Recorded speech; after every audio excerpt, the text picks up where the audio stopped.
ምዕራፍ 29 የኢዮብ መጨረሻ ንግግር። ኢዮብም ምሳሌውን ይመስል ዘንድ ደግሞ እንዲህ አለ።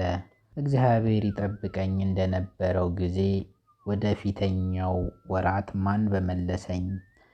በሥራዬ ላይ መብራቴ በበራ ጊዜ እኔም ጨለማውን አልፌ በብርሃኑ በሄድኩ ጊዜ፣ በበረከት ሁሉ በነበርኩ ጊዜ፣ እግዚአብሔር ቤቴን በጎበኘ ጊዜ፣ ባለሀብት በነበርኩበት ጊዜ፣ ልጆቼም በዙሪያዬ በነበሩ ጊዜ፣ ቅቤ በመንገዴ ይፈስ በነበረ ጊዜ፣ ወተትም በተራራዬ ይፈስልኝ በነበረ ጊዜ፣ ወደ ከተማይቱም ገስግሼ በወጣሁ ጊዜ፣ በአደባባዩም ወንበሬን ባኖርኩኝ ጊዜ፣ ጎበዛዝት እኔን አይተው ተሸሸጉ፣ ሽማግሌዎችም ተነስተው ቆሙ፣ ኃያላኑም ከመናገር ዝም አሉ። እጃቸውንም በአፋቸው ላይ ጫኑ፣ የሰሙኝም ብፁዕ ይሉኛል። ምላሳቸውን በትናጋቸው ተጣጋ፣ የሰማኝም ጆሮ ብፁዕ አለኝ። ያየችኝም ዓይን ገለል አለች። ድሃውን ከሚያስጨንቀው እጅ አድኜዋለሁና፣ ረዳት የሌለውን ድሃ አደጉንም ረድቼዋለሁና። ለሞት የቀረበው መረቀኝ፣ የባልቴቲቱም አፍ ባረከኝ። ጻድቅ ለበስሁ፣ ቅንነትንም እንደ መጎናጸፊያ ተሸለምሁ። ፍርዱንም እንደ ኩፋር ተቀዳጀኋት። ለዕውራን ዓይን ለአንካሳዎች እግር ነበርኩ። ለድሃዎች አባት ነበርኩ። የማላውቀውን ሰው ክርክር መረመርኩ። የኃጢአተኞች መንጋጋ ሰበርኩ። የነጠቁትንም ከጥርሳቸው ውስጥ አስወጣሁ። እኔም እንደምሸመግልና እንደማረጅ፣ እንደ ረዥም ዘንባባ ረዥም ዘመን እንደሚኖር፣ እንደ አሸዋ ዘመኔ እንደሚበዛ አሰብሁ። ውኃ በሥሬ ላይ ይፈሳል፣ ጠልም በአዝመራዬ ላይ ይወርዳል። ክብሬ በእኔ ዘንድ ታድሷል። ቀስቴም በእጄ ውስጥ ሳለ እሄዳለሁ። ሰዎች እኔ ይሰሙኛል ያዳምጡኝማል፣ በምክሬም ዝም ይላሉ። በነገሬ ላይ ደግሞ አይናገሩም። ባነጋገርኳቸው ጊዜ ደስ ይላቸዋል። የተጠማች ምድር ዝናምን ተስፋ እንደምታደርግ እንዲሁ እነርሱ ንግግሬን ይጠባበቃሉ። በእነርሱ ብስቅም አያምኑም፣ የፊቴም ብርሃን አልወደቀም። መንገዳቸው መረመርሁ፣ እንደ አለቃም ሆኜ ተቀመጥሁ። ንጉሥ በሰራዊቱ መካከል እንደሚኖር ኖርሁ። በሚያዝኑም ጊዜ በእኔ ይጽናኑ ነበር። ምዕራፍ 30 አሁን ግን በዕድሜ ከእኔ የሚያንሱ ለመዘባበት በእኔ ላይ ሳቁ። አባቶቻቸውን የናቅሁባቸውን እንደ መንጋዬ ውሾች ያልቆጠርኋቸው ዛሬ ለብቻቸው ይገሥጹኛል። የእጃቸውን ብርታት ለእኔ ምንድን ነው? ሞት በላያቸው ይመጣል። ትላንት በድካምና በውርደት ከምድረ በዳ ያመለጡ ከረሃብ የተነሳ ተሰድደው ይለምናሉ። እየዞሩ የሚለምኑና የሚበሉ በቅሉጥናም የሚኖሩ ወራዶች፣ አመፀኞችና ከበጎ ነገር ሁሉ የተቸገሩ ናቸው። ከታላቅ ረሃብ የተነሳ ጨው የሚለውን የእንጨት ሥር ይበላሉ። ሌቦች በእኔ ላይ ተነሱ፣ በሸለቆም ፍርፍርን፣ በምድር ጉድጓድ ውስጥ በዓለትም ዋሻ ውስጥ ይኖራሉ። በገደል ማሚቱ መካከል ይጮኻሉ፣ በሳማ ውስጥ ይሸሸጋሉ። የሰነፎችና የክፉዎች ሰዎች ልጆች ናቸው። ስማቸው ክብራቸውም ከምድር የጠፋ ነው። አሁንም እኔ መዝፈኛና መተረቻ ሆንኋቸው። ተጸየፉኝ፣ ከኔም ራቁ። ምራቃቸውንም በፊቴ መትፋት አልተዉትም። በኃይሉ ቀኝ ተነሳብኝ፣ እግሮቼም ዘረጋብኝ። የሞትንም መንገድ በእኔ ላይ አደረገ። ፍለጋዬን አጠፋ፣ ልብሴን ገፈፈኝ፣ በቀስቱም ነደፈኝ። እንደወደደ አደረገብኝ። በመከራ እመዛብራለሁ። ድንጋጤ በላዬ ላይ ተመላለሰችብኝ። ነፍሴ ከኔ ላይ እለይ እለይ አለች። ደህንነቴም እንደተበተነ ደመና አለፈች። አሁንም ነፍሴ በውስጥ የፈሰሰች፣ ጭንቀትም በላዬ ላይ ሞላ። በሌሊት ሁሉ አጥንቶቼ በደዌ ይነዳሉ፣ ጅማቶቼም ይቀልጣሉ። ከታላቁ ደዌ ኋላም የተነሳ ልብሴ ተበላሸች። የልብሴ ክሳድ አነቃችኝ፣ ቀሚሴም በአንገቴ ተጣበቀ። እርሱ እንደ ጭቃ ረገጠኝ፣ እድል ፈንታዬም አፈርና አመድ ሆነ። ወደ አንተ ጮኽሁ፣ አልሰማኸኝም። እነርሱ ግን ቆመው ተመለከቱኝ። ምሕረት የሌላቸው ሰዎች ደበደቡኝ፣ የገረፈችኝ እጅም በረታች። በሐዘን አኖርኸኝ፣ ከሕይወት አራቅከኝ። ሞት እንደሚያጠፋኝ አውቃለሁና ለሟችም ሁሉ ማደሪያው ምድር ናትና። እኔ ራሴ ልታነቅ በወደድኩ ነበር።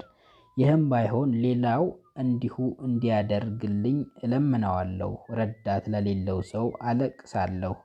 የተቸገረ ሰውን ባየሁ ጊዜ ጮኽሁ። ነገር ግን በጎ ነገርን በተጠባበቅኳቸው ጊዜ እነሆ ክፉ ቀኖች መጡብኝ። ብርሃንን ተስፋ አደረግኩ፣ ጨለማም መጣብኝ።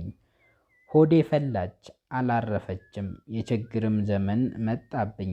በጠባቡ ሄድኩ፣ የሚያሳልፍልኝም አጣሁ። በጉባኤም መካከል ቆሜ እጮኻለሁ። ለሌሊት ወፍ ወንድም ለሰጎንም ባልንጀራ ሆንኩ። ቁርበቴ እጅግ ጠቆረ፣ አጥንቶቼም ከትኩሳት የተነሳ ተቃጠሉ። ስለዚህ ሕመሜ መሰንቆ፣ ለቅሶዬም በገና ሆነብኝ። ምዕራፍ 31 ምዕራፍ 31 ከዓይኔ ጋር ቃል ኪዳን አደረግኩ፣ ድንግሊቱንም አልተመለከትኩም። የእግዚአብሔር ዕድል ፋንታ ከላይ ሁሉንም የሚችል የአምላክ ርስት ከአርያም ነው። ሞት ለዓመፀኛ መለየትም ኃጢአትን ለሚሰሩ ነው። እርሱ መንገዴን የሚያይ አይደለምን? እርምጃዬንስ ሁሉ የሚቆጥር አይደለምን? ከፌዘኛ ጋር ሄጄ እንደሆነ እግሬም ከመንገዱ ገለል ብላ እንደሆነ በእውነተኛ ሚዛን ልመዘን። እግዚአብሔር ቅንነቴን ያውቃል። እርምጃዬም ከመንገዱ ፈቀቅ ብሎ እንደሆነ ልቤም ዓይኔን ተከትሎ እንደሆነ ጉቦም በእጄ ተጣብቃ እንደሆነ እኔ ልዝራ፣ ሌላ ሰው ይብላው። በምድር ላይ ሥሬ ይነቀል። ልቤ ወደ ሌላ ወንድ ሚስት ተከትሎ እንደሆነ በደጇም አድብቼ እንደሆነ ሚስቴ ሌላውን ሰው ደስ ታሰኝ። ልጆቼም ይዋረዱ። የሌላውን ወንድ ሚስት ማርከስ የማይቆጣጠሩት የቁጣ መቅሰፍት ነው። ይህ በሕዋሳት ሁሉ የሚነድድ እሳት ነው፣ የገባባትንም ሁሉ ከስር የሚነቅል ነውና። ወንድ ባሪያዬ ወይንም ሴት ባሪያዬ በእኔ ዘንድ በተሟገቱ ጊዜ ፍርዳቸውን አዳልቼ እንደሆነ እግዚአብሔር በመረመረኝ ጊዜ ምን አደረጋለሁ? በጎበኘኝ ጊዜ በፊቱ ምን እመልሳለታለሁ? እኔም በማኅፀን የፈጠረ እነርሱንስ የፈጠረ አይደለምን? በማኅፀን ውስጥ የሠራን አንድ አይደለምን? ድሆች የሚሹትን እንዳያገኙ አድርጌ እንደሆነ የመበለቲቱንም ዓይን አጨልሜ እንደሆነ እንጀራዬን ለብቻዬ በልቼ እንደሆነ ለድሃ አደጉም ደግሞ ከእርሱ አላካፈልኩ እንደሆነ እርሱን ከታናሽቱ ጀምሮ እንደ አባቱ ከኔው ጋር አሳድጌው ነበር። እናቱም ማኅፀን ከተወለደ ጀምሮ አሳደግኩት። ራቁቱን የሆነ ሰው በብርድ ሲሞት አይቼ አላለበስኩት እንደሆነ ድሆች አልመረቁኝ እንደሆነ በበጎቼም ጠጉር ትከሻቸው አልሞቀ እንደሆነ ብዙ ረዳት እንዳለኝ ተማምኜ በድሃ አደጉ ላይ እጄን አንስቼ እንደሆነ ትከሻዬ ከመሠረቷ ትውደቅ፣ ክንዴም ከመገናኛዋ ትሰበር። የእግዚአብሔር ግርማ አስደንግጦኛልና በእርሱ ከመያዝ በምክንያት ማምለጥ አልቻልኩም። ወርቄን በመሬት ውስጥ ቀብሬ እንደሆነ ዋጋው ብዙ በሆነ ዕንቁ ታምኜም እንደሆነ ሀብቴም በበዛ ጊዜ ደስ ብሎኝ እንደሆነ ስፍር ቁጥር በሌለው መዝገብ ላይ እጄን ጨምሬ እንደሆነ የሚያበራ ፀሐይ እንደሚጠፋ ጨረቃም እንደምትጨልም አላይምን? በራሳቸው ለመኖር ኃይል የላቸውምና። ልቤ በስውር ተታልሎ እንደሆነ በአፌም ላይ እጄን አኑሬ ስሜ እንደሆነ በልዑል እግዚአብሔር ፊት በዋሸሁ ነበርና። ይህ ደግሞ ትልቅ በደል ይሁንብኝ። በጠላቴ ውድቀት ደስ ብሎኝ እንደሆነ በልቤም እሰይ እሰይ ብዬ እንደሆነ ጆሮዬ መርገሜን ትስማ። በወገኔም መካከል ክፉ ስም ይውጣልኝ።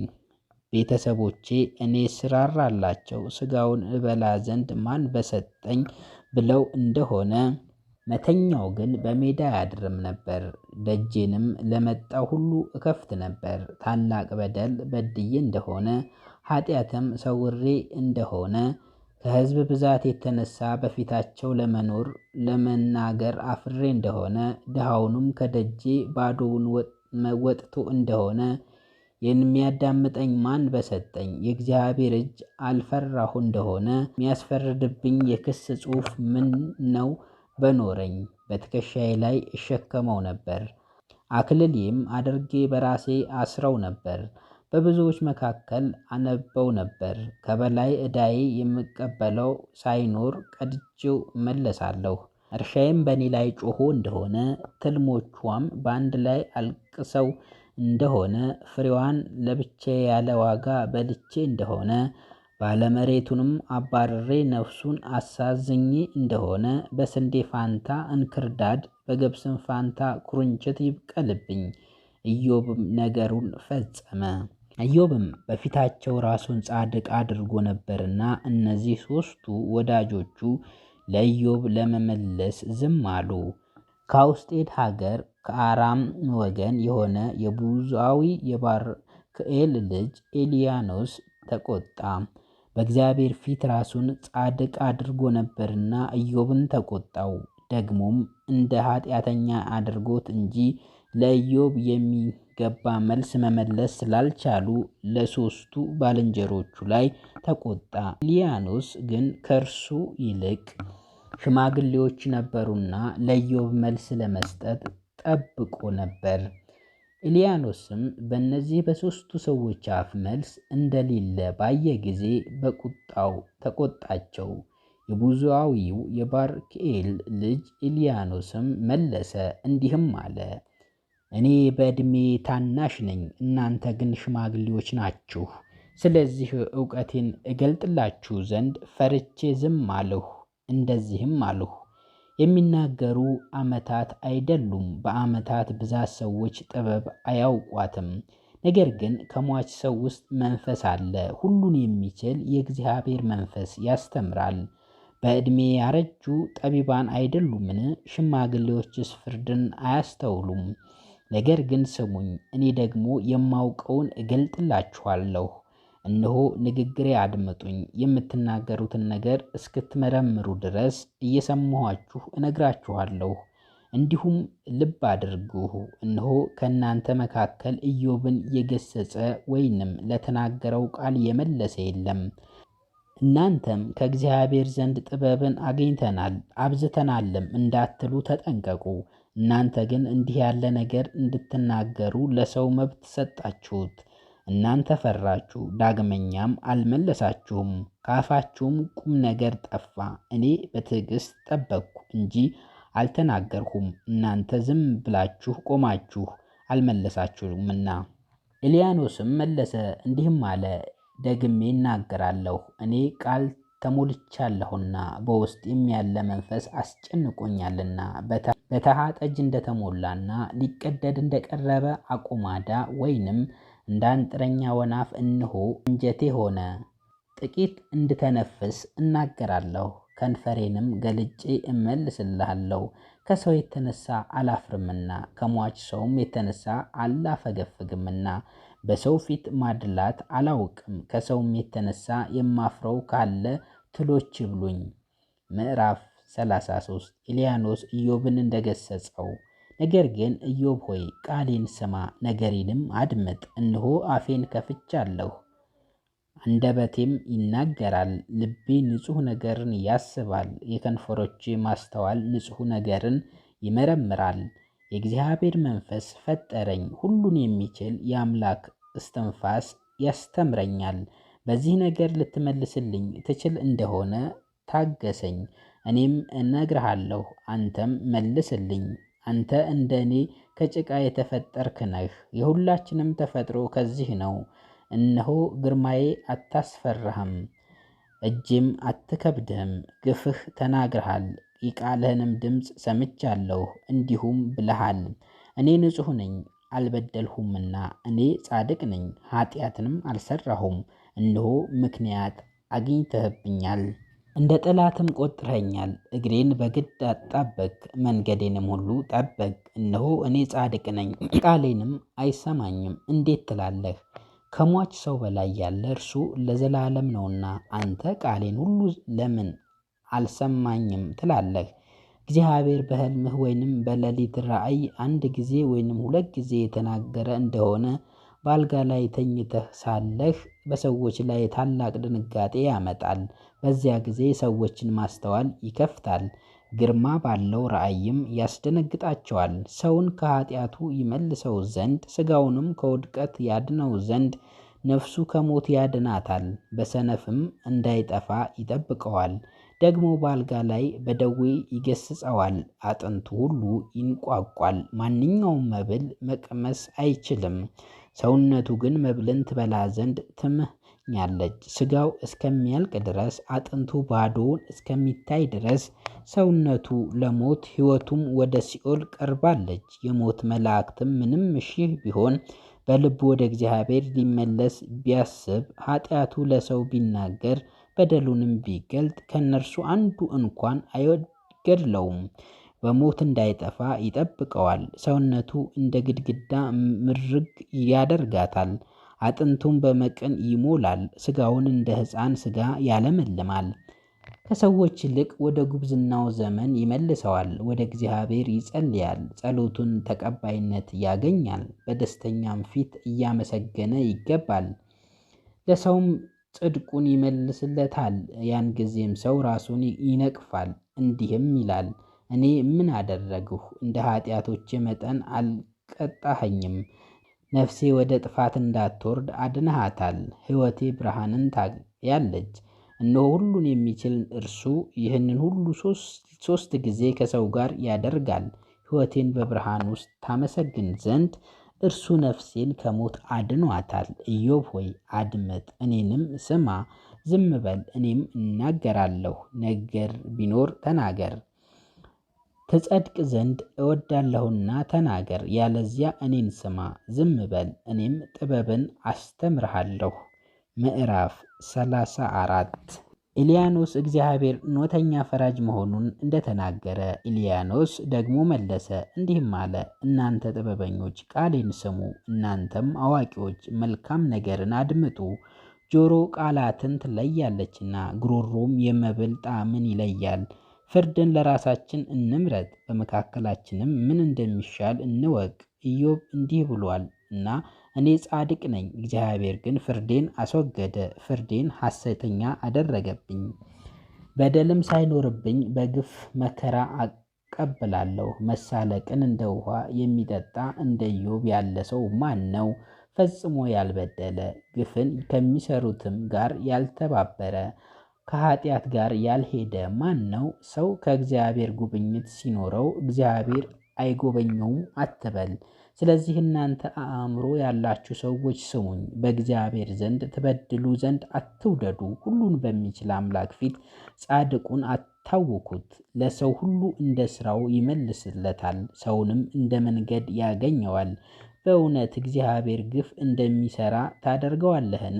ወይንስ ምድርን የፈጠረ ሁሉን የሚችል አምላክ ፍርድን ያጣምማልን? ከሰማይ በታች ያለው ዓለም በውስጡም ያሉትን ነገሮች ሁሉ የፈጠረ ማን ነው? በእርሱ ያለ መንፈስ ሊያጽናና ሊይዝ ቢወድ ሥጋ ለባሽ ሁሉ በአንድነት ይሞታል፣ ሟችም ሁሉ ወደ ተፈጠረበት መሬት ይመለሳል። ያለዚያ ግን ተመከር፣ ይህንንም ስማ፣ የንግግሬን ቃል አድምጥ። ግፍን የሚጠላ ክፉዎችንም የሚያጠፋ ለዘላለም ጻድቅ ነው። ንጉሥን በደለኛ ነህ የሚለው መኳንንቱም ክፉዎች ናቸው የሚላቸው ኃጢአተኛ ነው። እርሱ ግን የክቡሩን ሰው ፊት አያፍርም፣ ለታላቁም ክብር መስጠት አያውቅም፣ ከፊታቸውም አይሸሽም። የሚጮኸውና ሰውን የማይሰማም ከንቱ ነገር ያገኘዋል፣ በድሆች ላይ ክፉ አድርጓልና። እርሱ የሰዎችን ሥራ ይመረምራል፣ ከሚሰሩትም ሁሉ ከእርሱ የሚሰወር ምንም የለም።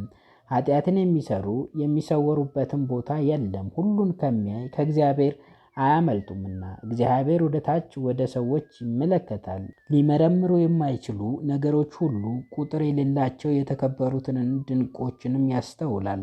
ሥራቸውን ያውቃል፣ በእነርሱ ላይ ሌሊት ያመጣል፣ መከራንም ያጸናባቸዋል። ኃጥአንን ያጠፋቸዋል፣ ጻድቃንን ግን በፊቱ ናቸው። ከእግዚአብሔር ሕግ ፈቀቅ ያሉ ፍርዱን አያውቁም። እርሱ የድሆችን ጩኸት በእሱ ላይ ይመልሳል፣ የችግረኞችንም ለቅሶ ይሰማል። እርሱ እረፍትን ይሰጣል። የሚፈርድስ ማን ነው? በሕዝብ ወይንም በሰው ዘንድ ፊቱን ቢሰውር የሚያየው ማን ነው? ስለ ሕዝቡ ክፋት ግብዝ ሰውን ያነሳል። ኃያሉ እግዚአብሔር እንዲህ የሚል አለ፣ እኔ በረከትን ተቀብያለሁ፣ መያዣውንም አልወስድም። እኔ ራሴ አያለሁ፣ ኃጢአትንም ሰርቼ እንደሆነ ሐሰትንም ተናግሬ እንደሆነ ደግሜ እንዳልሰራ አንተ አሳየኝ። በውኑ አንተ ከኔ ትርቅ ዘንድ እኔ ካንተ የተቀበልኩት አለን? አንተ ትመርጣለህ እንጂ እኔ አይደለሁምና። ስለዚህ የምታውቀውን ካለ ተናገር። የልብ ጥበበኞች እንዲህ ይላሉና፣ ጠቢብ ሰው ነገሬን ይሰማኛል። ኢዮብ እንደ ጠቢብ በእውቀት አይናገርም፣ ቃሉንም እንደ ምሁር አይደለም። ነገር ግን ኢዮብ ሆይ ተማር፣ እንደ ሰነፎችም አትመልስ። በኃጢአተኞች ላይ እንዳትጨምር፣ በእግዚአብሔር ፊት ብዙ መናገር በደል ይሆንብሃል። እሺ የኤልያኖስ መጨረሻ ንግግርን እና የእግዚአብሔርን መልስ በቀጣይ ይዤላችሁ እመጣለሁኝ። ስላዳመጣችሁኝ በጣም አመሰግናለሁ። ላይክ፣ ሼር፣ ሰብስክራይብ አድርጉ።